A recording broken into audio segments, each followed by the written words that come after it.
the biggest elderflower person. Like, elderflower tonics and things like that's not really my jam. And rose, I do love rose. Some people, I think you either love it or you hate it, like the way like Vegemite is or something. I do love rose. You're looking at me. Do you not No, like no, I rose? just thought it was funny that you put rose and Vegemite. Coming up, a whole festival dedicated to just one fruit.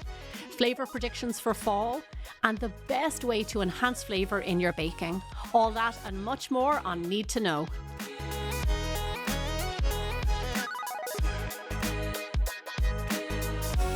Hi everyone, I'm Gemma Stafford, professional chef, cookbook author, and the founder of Bigger Bolder Baking and the Bold Baking Network. I'm here as always with my culinary superhero, Ami Shokla. Hi everyone, nice to see you. Ami and I are here to give you a really quick tip before we get stuck into Knead To Know. Ami is going to show us how to stabilize cream, and I'm excited because I have not seen this tip before. So let me have it, Ami.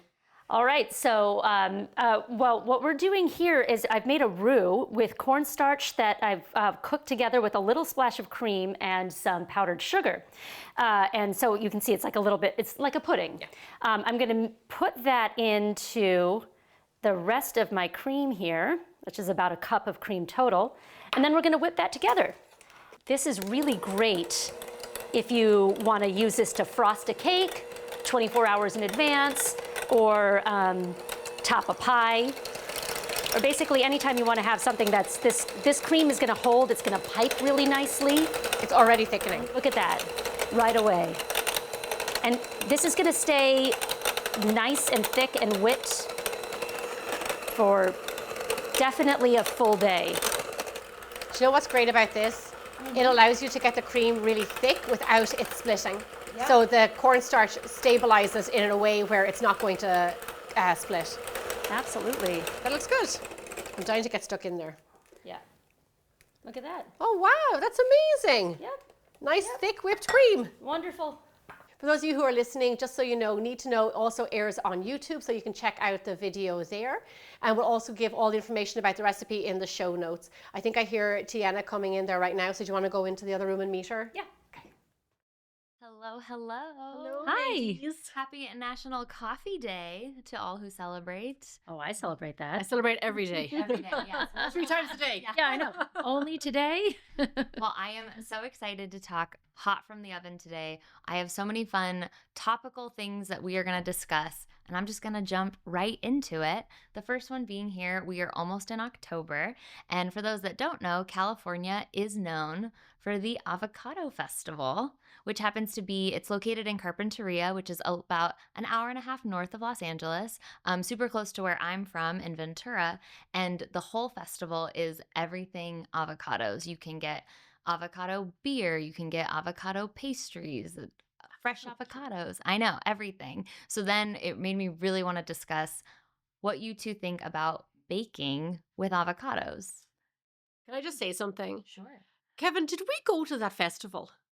We did. I was at that festival. I went times, yeah. We were in Santa Barbara. We were in Santa Barbara one weekend in like Mendocino or in Montecito, and we saw the signs for it on the freeway, and we stopped. And I think George was with us. I can't remember, but I remember we did try some avocado things. I'm just like blanking on it now, but it was all like outside, and there was like activities and stuff. Yeah, that was fun. Yeah, they do it every year. This year it's going to be like October 4th through the 6th. They have bands. They have all these great local vendors, but it's all around avocados. Yeah. And so I know you have an avocado mousse. Pudding.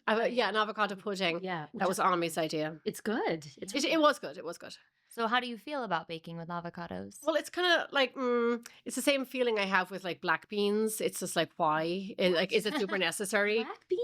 Yeah, you know, they make Heard of that. I love black beans. Do you Like, make mean baking? brownies with black beans? Oh, baking with black. I thought you meant no. No, I do. The mousse that the chocolate pudding that we made was delicious. I would not deny that. But if you hadn't told me there was a secret ingredient, I would have said, thanks for the chocolate pudding. What's going on with the pudding? Like, what are you not telling me Right. about the pudding? So I just kind of think it's not necessary. Like for me personally in my diet, like I don't think that's necessary. Right. You know, if George was addicted to chocolate pudding, and then maybe I'd be making it with avocado. Um, Actually, I bet he would like that. I'm not the biggest fan of doing black beans and avocado and that kind of stuff in recipes, right, in baking recipes. I will tell you that a good few years ago, um, the folks at like Dr. Oz reached out and asked me to come on and do a segment about baking with avocado. And I I said no because I just didn't want to, like, it wasn't my thing. Right. Like, genuinely, it's just like um and they told me what they want me, they wanted me to make like avocado pudding or something like that. And it's like, this is not my thing. I wouldn't feel right telling people like, you can use avocado to do this. It's like when I genuinely like would be like, no, no, no, just give me a proper pudding or whatever. But so it's not my thing, but you probably could have guessed that. Is it technically like a substitute because it's a fat? Like, what is the avocado? Yeah, I Like, think is it so. substituting butter, oil? Is it just I don't think it's substitute. I think it's just I mean, from what what I think is that it's not substituting, it's just adding. So like, um, it's like when you make pudding with coconut milk instead of like a different type of dairy or cream or whatever, you're adding in like an extra fat, a good fat. And if you are eating pudding every night, then this is probably, a good way to mix it up a little bit, you know what I mean? And to cut some of whatever the ingredient is that you're like not trying to eat. I think it's a but I'll go back to my sort of, if you want to have a dessert, just fully make a dessert Yeah. with sugar and butter. But if you want to, there's like some sort of like middle ground of baking where you maybe want it to be a little better for you, like muffins or even pancakes if you want to have a healthy breakfast, where I think avocado has a great place for that. You can make a quick bread that you're doing, and I've had avocado baked in like a cake or a muffin, Really? like a quick bread. And it's good. It's really mild, Yeah. it adds, and it doesn't really add a lot of flavor. Yeah, I can't Um, imagine it does. yeah, but it's just a nice way to. I've not made that myself, so I don't exactly know what the substitution is. Like if you can do a direct substitution, like think about how people use bananas or applesauce in place of butter, Yeah. and that adds moisture. It adds a lot of flavor and vitamins. I mean, I think you could probably do the same thing with avocado. You could. Yeah. I guess, yeah. I don't want to contradict. Like, there's a really good, like, bananas and applesauce and pumpkin puree, and those, like, are really great additions Yeah. to recipes. Also, great substitutions. They're inexpensive. Like, I adore avocado. And I just want my avocado cut open with some sea salt and a Yeah. spoon. That's what I want. Absolutely. I mean, they are so good that way. But the nice thing with avocado is because the flavor is so mild. If you want to make like, you're going to get a little color on Yeah. there. But if Yeah. you want to make like if you use banana as a substitute for butter, it's going to taste like bananas or apples. It's Yeah. going to taste like apples. Avocado will give you a nice substitute with and have a Neutral flavor. pretty neutral flavor. Yeah, that's a good point. Well, speaking of flavors, our next topic is fall baking predictions. And so here are some of the top baking traditions in terms of flavor that we're going to see this year. And I want to see if you agree or what your thoughts are. It's caramels and then florals, specifically being lavender, rose, and elderflower. Together in the caramel. No, oh. separate. Uh-huh. Florals as those three, and then caramels. So as like baking. Like making caramels. Yeah, like flavors. Like we're gonna see a lot more. I feel Caramel like flavored. caramel flavors, which Mhm. I feel like we already in the fall we already do see a lot of caramel. So I'm not sure if that's just like it's the number one flavor, but how do you feel about the florals? I feel good. Like I like those in different applications. We definitely release caramel recipes around this time of year. Like that's when they do the best. Like just for like Google algorithm, it really is a fall kind of a recipe. Mhm. We so you said lavender, caramel lavender is gorgeous. Together? Yeah, a Oh. caramel flavored lavender. Oh. Sorry, excuse me, a lavender flavored caramel. I knew what you meant. What was the other one? Elderflower and rose. Elderflower. My mom is big into elderflower, and then like it grows in Ireland. I'm not the biggest elderflower person. Like elderflower tonics and things like that. It's not really my jam. And rose, I do love rose. Some people, I think you either love it or you hate it, like the way like Vegemite is or something. I do love rose. You're looking at me. Do you not No, like no, I rose? just thought it was funny that you put rose and Vegemite in the But it's just the one thing. I'll tell you why. I know a friend of mine absolutely detests seeing rose in a recipe, in a shortbread, in or whatever. And I don't know, I do like rose a lot, Yeah. but used definitely in moderation because it's so powerful. No, I really like it. I love florals in baking. I love elderflower, lavender. I like herbs also. I like that kind of like rosemary. Like I like these kinds of um they add so much flavor. It's just I don't know. I find it very transportational. You know, just you kind of like you're like, "Oh, I'm somewhere else," or Yeah. and It's kind of special, sweet. isn't it? I think so. We have a rose and strawberry um fool in my second Yes. cookbook. Yeah. And that was lovely. Strawberry and rose is lovely together. I have to, I do love those flavors. I don't, for the fall, I would not say rose. I can see lavender. I can see like rosemary and things like that. And then also for the elderberry is more like Well, springtime. all of that seems springtime, which is I'm surprised to hear that as a fall trend because I think about these florals as something springy, and that's when everything's blooming. I don't know about elderflower, Yeah. but definitely rose and I lavender. feel like it is, yeah. Yeah, but you know, like there's certain things like um, rose and chocolate are so nice. Like if you make a Oh. rose water buttercream and put it on a chocolate cake, it's really special.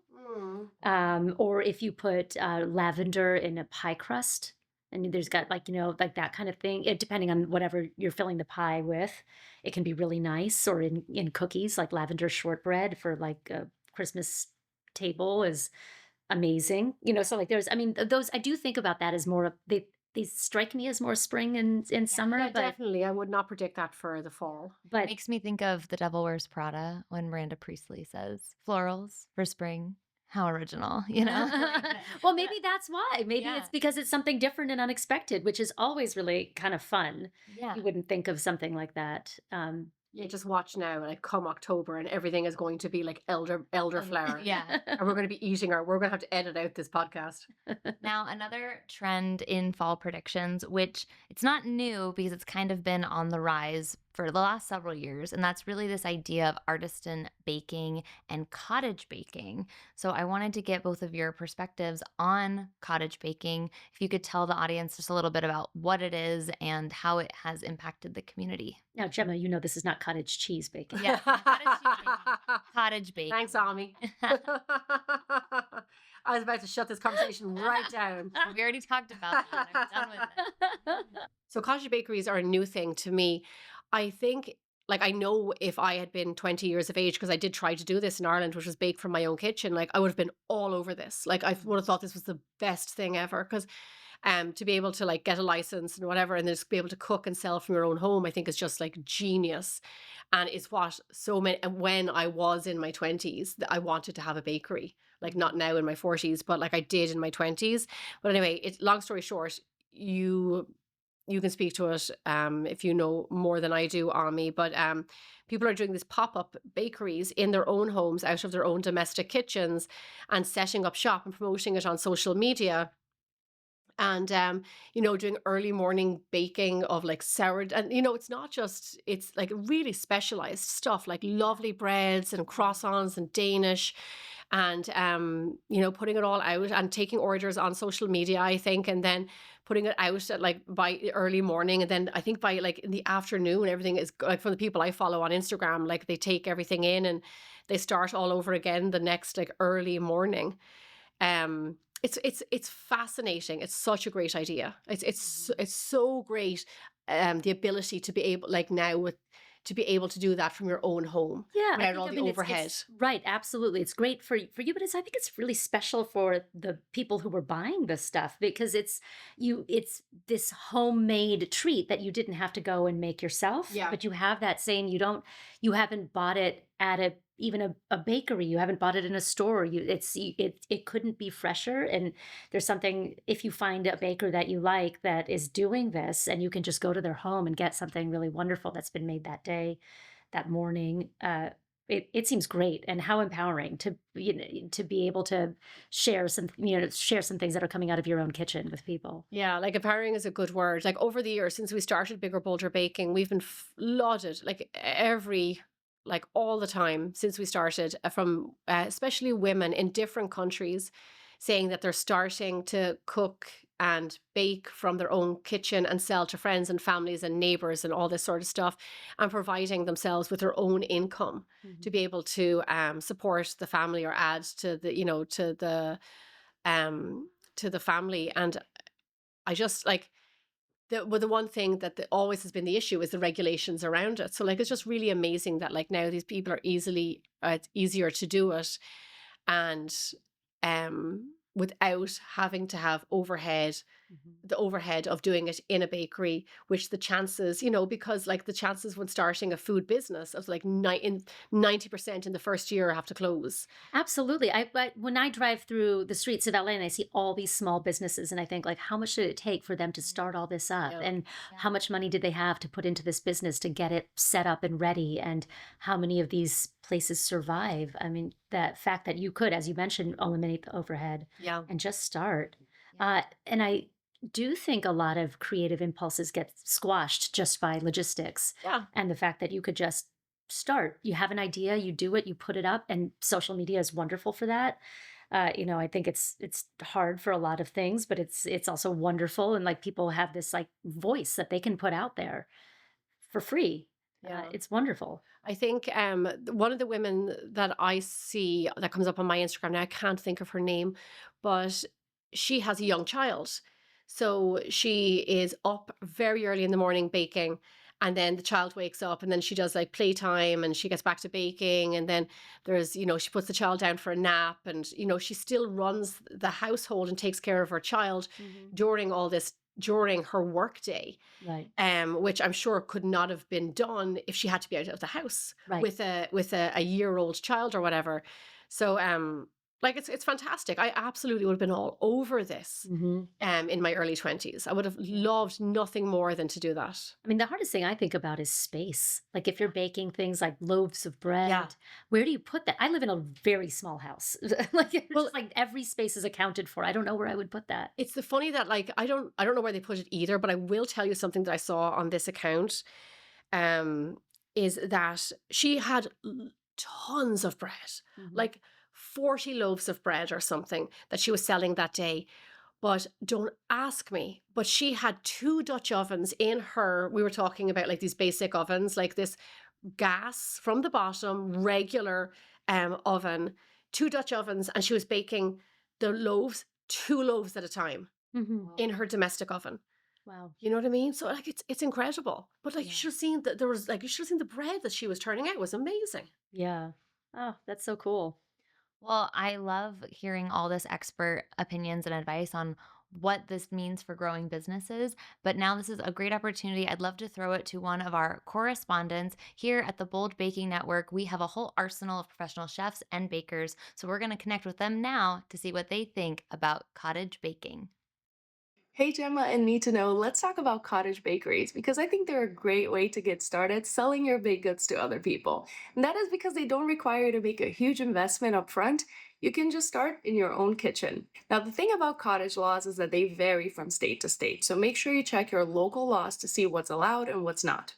For example, I started my own bakery here in Florida in my own kitchen.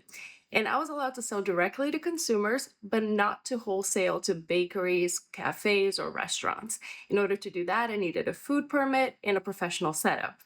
Another common restriction with cottage laws is how much money you can make out of selling your own baked goods. Sometimes it's as low as $50,000 a year, and sometimes it can be up to $500,000. Again, check your local laws to see how much you can make. Now, from a practical point of view, you're going to start noticing that as your business grows, suddenly your oven is not quite up to the challenge and your fridge is really crowded with all the ingredients and your personal stuff. And you're going to start naturally transitioning to more of a professional setup, whether that's a shared kitchen or a space of your own. I hope this was helpful, and I'll see you next time. Well, that's a wrap on this week's Hot from the Oven. If you're local to California, make sure you check out the Avocado Festival. Maybe message us, tell us what you tried, what crazy avocado recipes. But now I want to get into the mix where we dive a little deeper on some more central baking topics. And so I really want to talk about flavor, but specifically enhancing flavor. So it is National Coffee Day. So I thought we could talk about how coffee can really enhance certain flavors in baking. Well, sure, with chocolate, Yeah. right? Yeah. 100%. So many ingredients. Coffee is one of those ingredients that Ami and I would use quite a lot as, like you said, like an enhancer. So when you think about like vanilla and zest, citrus zest and salt, coffee is just one of those ingredients that adds an extra depth of a level of flavor. And I on Bigger Bolder Baking, when we would do coffee in a brownie or whatever, or in a cake or whatever, we would often get messages saying like, I don't drink coffee, can I leave it out? And like, number one, of course you can leave it out if you don't, but it's not it's the amount is so small that it's not like you're consuming a lot of coffee, but it's just what it's doing to the overall flavor. Um, it like really, really makes a difference. So like I would think like unless you really dislike coffee, then leave it out. But otherwise, like it really is just like a super secret ingredient that just helps to enhance the other ingredients. Like coffee is one. It's also great with like, just cream by itself. Hmm. I'm trying to think of other things. When you're talking specifically about coffee as a flavor enhancer, is it? I mean, I think about it as a flavor enhancer for chocolate. Is it? Yeah. I mean, is it a flavor enhancer for other things? I mean, it's a flavor in its own right, obviously. Yeah. Um, Well, and I know you use it in your chocolate cake, Use it in chocolate cake. Yeah. Yeah. Which really, really is super delicious. which I have to say, the first time I looked up your recipe for that, I was shocked. I just didn't know that you put, because I know in other recipes when they don't use coffee, you can use like boiling water. Oh yeah, that's liquid coffee. I chose that. Sorry, yeah. So my best ever chocolate cake, yeah, because I mean the other alternative that you do see out there a lot is water. Mhm. So when I was coming up with the recipe, I was like, why would I put water in when I could put in like same amount of like hot coffee? Yeah. And that just, does that just like it brings out It the does. chocolate flavor? Yeah. Makes It does. more. yeah. Yeah, it really does. Um, Also, coffee as an ingredient in puddings, in shortbreads. It actually is quite versatile. Right. And when we're talking about coffee and cream. something like shortbreads, it would be like like instant coffee or instant espresso. Yeah, espresso, Not liquid. not beans. Not liquid. Yeah. Yeah, not Yeah. Yeah. Just it depends on the, like for the cake, you can use liquid coffee, obviously, or but for shortbread or you know frostings or something, you could just use the granules. Yeah. That's one of those, it's a truly a trust the process kind of thing, right? Because you're putting in basically, maybe I did it wrong, but it was just like liquid and you put it in the oven and you're like, how is this going to form and be a cake? Like Yeah. your brain, you really have to go, okay, I have to just trust that this is going to work. Yeah. But similar to coffee, I know you also have a statement about vanilla enhancing chocolate. Mhm. And how does that work? Well, it's the same kind of theory, not theory because it's real, but sorry, I have to sneeze. Me too. Good timing. Good timing. Good timing. We synced up on that one. So going back to like flavor enhancers, there's salt is like the number one flavor enhancer. And that's why you see it in all baking. Like there's very few recipes on my website that do not contain salt. If they do, it might be a very old recipe that we just haven't updated yet. And like years ago, like I didn't always know years ago, the importance of using salt. But salt brings out the flavor of everything, of citrus, of vanilla, of almond, of maple syrup, like of honey, like all of these ingredients, of your butter. Bread, I think about bread, think about the fact that it is flour and water, maybe some sugar, maybe a little bit of oil or something like that, but salt, you know what I mean? So like it is such an important ingredient. So same with vanilla. And like I mentioned, like the coffee, like orange zest, like lemon juice. These just are flavor enhancers that really just play with all the other ingredients in the recipe just to like just pump up the flavor and make it just like extra yummy. And then there's things like when you make a cookie dough, like we talk, like I do a lot of it, like aging of cookie doughs. And when you have a cookie dough that is a chocolate chip cookie dough, I think we talked about this a few weeks ago, that has, you know, salt in it and has also like vanilla extract in it. It really, once you age the dough, moisture in the fridge, moisture evaporates from that dough and the flavors become more concentrated. So you're left with a more intense flavor of everything that you put into that cookie. And like so it's really important to like make sure that like your recipes, whatever it is, your ice cream bases, your cookies, like have these, like make sure that there's salt in there, make sure that like, you know, that like there's almost vanilla and salt in all of our recipes. I would say vanilla and salt are good, but if it's a fruit based dessert, always a little lemon, or just a little acid balance Yeah, is for so fruit. important with anything fruity. And then Fresh lemon or like a lemon just a extract? squeeze. No, not definitely fresh lemon. Just you know, if you've got any kind of a fruit, a pie, a cobbler, and anything, you put a little squeeze of lemon. Doesn't You don't have to taste the lemon. It will just bring out. It just supports all the other flavors. Yeah. I also Salt think it will do helps that for the sure. color, right? Doesn't it? Oh, I don't know about If that. you're making, well, when we made the frozen yogurt in 5 minutes, it definitely it balanced the flavors. It also helped with the color, retaining the color. Because often in basil, in pesto, Yeah. people put lemon juice into their pesto And for that that reason. for the color. Oh, I do Get that, that but bright I green. just thought it was just for the flavor. Yeah. For my vanilla, I will say I like to use Rodell vanilla. Like it's this really good Mm-hmm. quality vanilla that you can get here. You can get it on Amazon, and we can put a link to it. But it's just really good quality. It's sustainably sourced, and like the flavor is just really fantastic. It's like I will say for ingredients like vanilla, like your chocolate, things like that, it's really important. You will taste the difference straight away if you use good quality. Absolutely. Not all flavors are created equal. Not all vanillas are created equal. And you know, salts. There's so many different Yeah. kinds of salts to use. There's pink salt, sea salt, flaky salt, you know, kosher salt, and they all do different things. So they're maybe used in different stages of baking. So yeah, paying attention to that makes a What difference. salt would you say is the best for bringing out flavor? You know, there's two thoughts about this. Like some people religiously will only bake with kosher salt. Do you bake with kosher I salt? like kosher salt, and I also just like fine sea salt. Both of those. I do table salt for baking, for the main reason that it's standard. So, and some people, I know there's some very other big baking websites out there that do the exact same. Um, is it the best salt available? Like, no, but is it the most standard that like the majority of people have in their cupboard? Yes, and there is a difference between adding a teaspoon of table salt to a teaspoon of kosher salt. So like and they're not always interchangeable because the amounts are different. So I just stick with table salt. Yeah, right. Because then you can standardize across all your Yeah, recipes.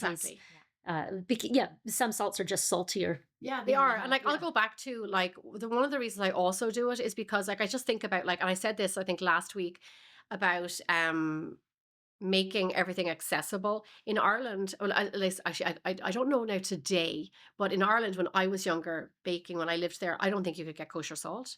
I wouldn't have known what kosher salt was. I would have no idea.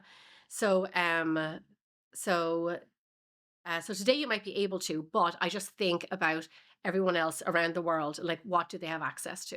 Right. Salt is so important in baking. I have to just go back to like, if you're trying something and you're thinking, I'm not really tasting something, or something's off, or it's not exciting, add some more salt, or make sure your recipe has salt. And if it doesn't, that's usually what's wrong. I'm not going to say this. This is not a bad thing at all. But Ami, she's laughing because she knows what I'm going to say. Ami is generous with the salt, and it's a good thing. It's a good thing. Olivia, who used to work with me years ago, she was also just very liberal with the salt, and it does make like it. You definitely taste the difference in a very good way. Yeah. Yeah, it intensifies things a lot. And, you know, it's okay to even taste a little salt if you've got something that's pretty sweet as well. You've got a really nice balance there.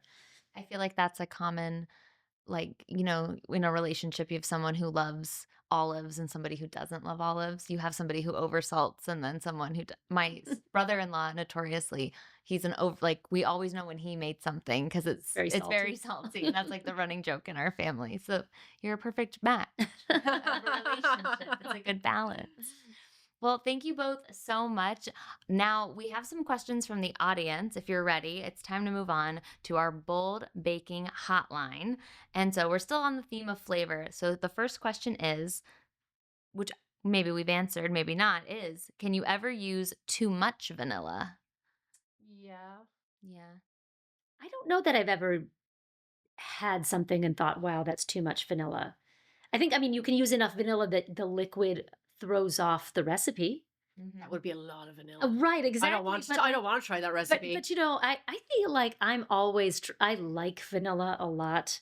So I feel like I'm always trying to really get a lot of vanilla flavor out of something, especially if it's a yellow cake or, a shortbread cookie. Yeah. I mean, maybe I need to try Rodell's vanilla. Is Rodell's like a paste? Well, they do everything. Thick? Well, they have they do have a vanilla paste, but what they do also have is just standard vanilla extract. But then they also have it sourced from different regions. So you can get and I actually did a Rodell taste test of their different vanillas, and this is why I emphasize the importance of quality. Is that we tested, and Ami was with me. We tested Rodell vanilla against other store bought vanillas out there, and also imitation vanilla. Oh yeah, don't use imitation vanilla. So and then She's serious. yeah. So, but it really, really is a big difference. And I taste it because I started exclusively using Rodell recently, and you can see it and you can taste it like straight away. So I'm sorry, I totally forgot what your question was. I blanked there. Oh, no, that's okay. It's how can you ever No, use not that one. Oh, What you asked me, about the paste? the bed paste. Yeah, yeah, yeah. Oh, yeah. I just am curious to know, like, with a paste versus a liquid, does that affect, like, that's kind of where you can get in the weeds here. Like, are you going to use too much? Like, because I would imagine that there's more vanilla in the paste because it's denser. There's probably more vanilla. I don't, there's probably more vanilla in the paste. I'm not 100% sure about that. Like I know that not every paste is made equally. Yeah. Rodell makes theirs with just the beans of the pod, whereas the majority of standard out there for vanilla bean paste is actually to grind up the pods also, which I have done for my homemade vanilla, which doesn't give you, is the quality can be varying there. But I suppose you could use too much. Back to your question, could you use too much?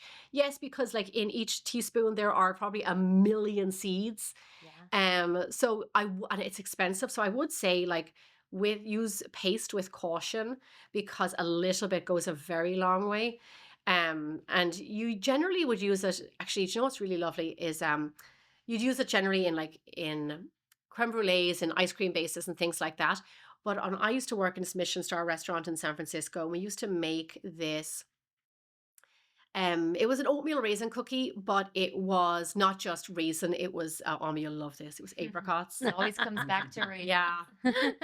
It was apricots. It was other dried fruits. I can't remember now, but actually it was really lovely. But they used to put, we used to scrape out vanilla pods and put in the beans. And no joke, in the a few pods, you could feel them like pop in your mouth. Like Yeah. it made the cookie dough so amazing. Oh yeah. Like if I had the luxury of doing that, like I think now, like I do not have the luxury of having an abundance of vanilla pods, but I would do vanilla paste in my cookies.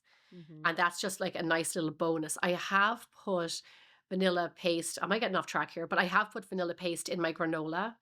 Because I made, remember, a refined sugar-free granola recently, and I put sugar paste in there, and that's very delicious.